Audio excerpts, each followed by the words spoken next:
नमस्कार। झारखंड की राजनीति में एक दिलचस्प चर्चा काफ़ी जोर पकड़ता जा रहा है कि कल्पना सोरेन झारखंड मुक्ति मोर्चा में एक नए केंद्र बिंदु के रूप में उभर चुकी हैं और उनकी ताजपोशी किस रूप में बहुत जल्दी करने की जाएगी, इसके ऊपर अटकलों का बाज़ार काफ़ी ज़्यादा गर्म हो चुका है।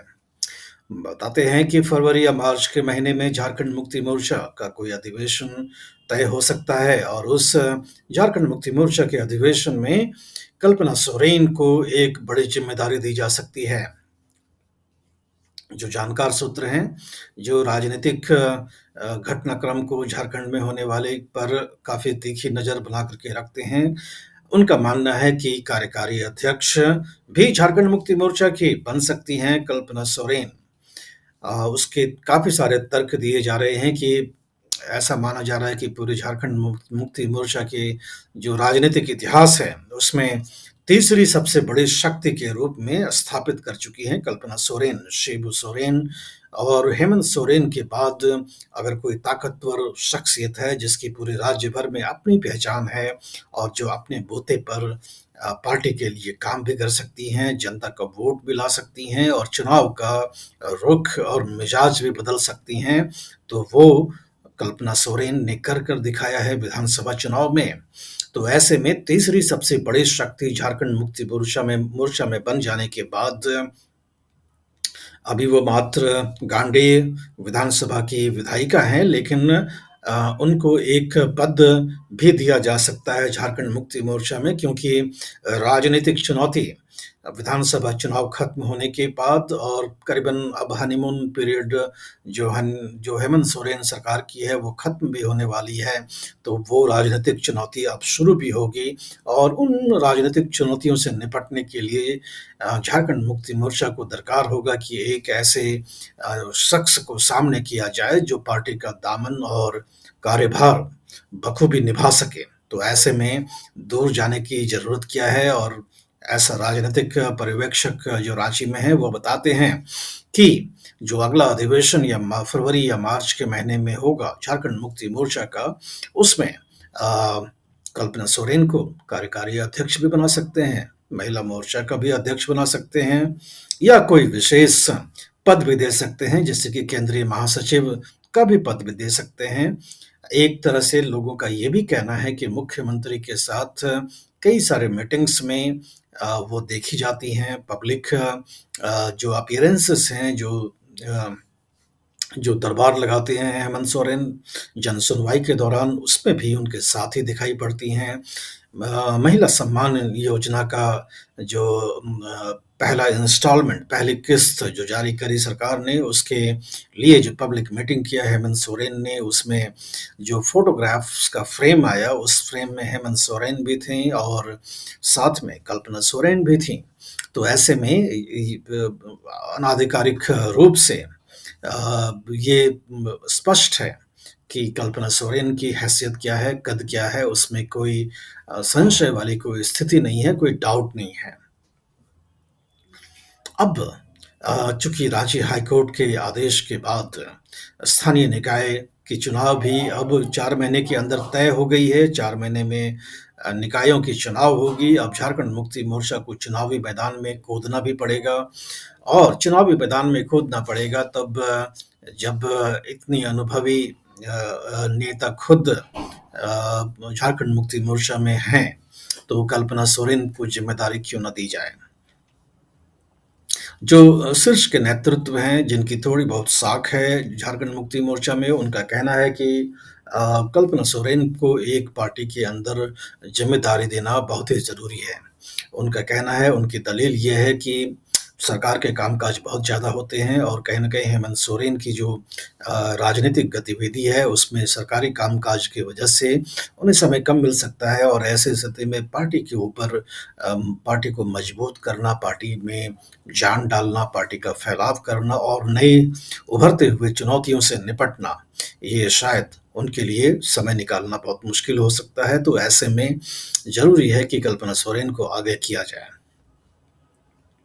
इनका दलील ये भी है कि झारखंड की राजनीति में अगर आज तक हम देखें, तो कोई महिला नेता जो है शीर्ष के नेतृत्व में किसी भी पार्टी में आज तक नहीं रहा है। ना तो भारतीय जनता पार्टी में, ना ही झारखंड मुक्ति मोर्चा में, ना कांग्रेस में,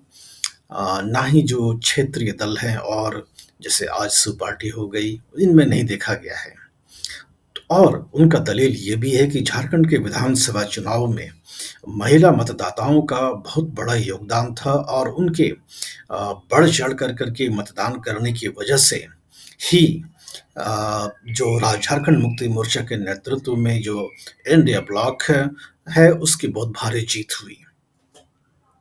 तो ये लाज़मी है कि महिला मतदाताओं के मिजाज के हिसाब से उन्हें भी नेतृत्व में एक उपयुक्त स्थान दिया जाए। ये बात बिल्कुल सही है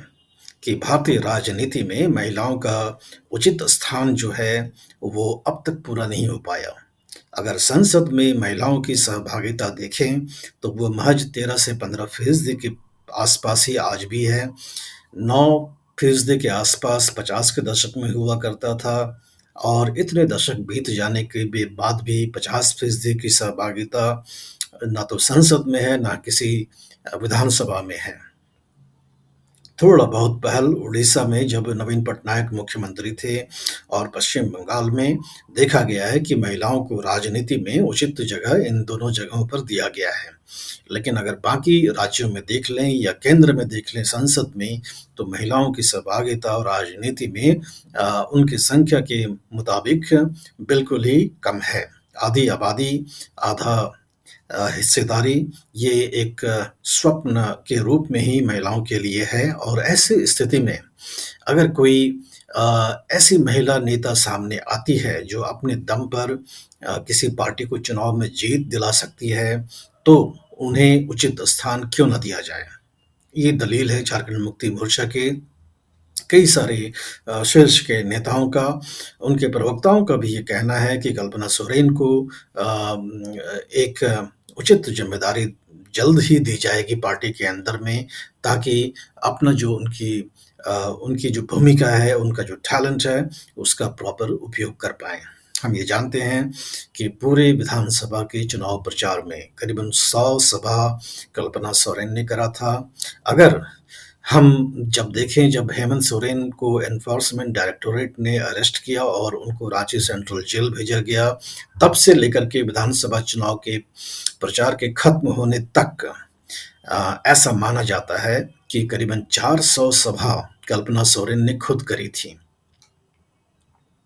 गांडी विधानसभा जहां सरफराज अहमद विधायक हुआ करते थे झारखंड मुक्ति मोर्चा का, उन्होंने इस्तीफा दिया, उपचुनाव हुआ, उस उपचुनाव में कल्पना सोरेन ने चुनाव लड़ा और विजयी होकर के झारखंड की विधायिका बनी और पहली बार अब से कुछ ही महीने पहले राजनीति में अपना पहला उन्होंने कदम रखा। तो इतनी कम राजनीतिक करियर होने के बावजूद जिस चमक से झारखंड के राजनीति पर वो चमकी हैं, तो वो सिर्फ राज्य में ही नहीं बल्कि पूरे देश भर में जो लोगों का ध्यान है वो उन्होंने अपने ऊपर आकर्षित करा है। ऐसे स्थिति में पहले तो ये उम्मीद थी कि हेमंत सोरेन की सरकार में कोई बड़े पद वाली मंत्री बनेंगी, लेकिन मंत्री अगर वो बनाते तो भाई-भतीजावाद, परिवारवाद का आरोप लगता है हेमंत सोरेन के ऊपर कि सरकार में खुद मुख्यमंत्री हैं, पत्नी को भी मंत्री बना रहे हैं। तो शायद उन आरोपों से बचने के लिए उन्हें मंत्री नहीं बनाया गया, लेकिन पार्टी में अब ऐसा लगता है कि एक बड़ा पद उनके तरफ, कल्पना सोरेन की तरफ आता हुआ दिखाई पड़ रहा है। हेमंत सोरेन महज 49 वर्ष के हैं और कल्पना सोरेन की आयु उनसे भी कम है।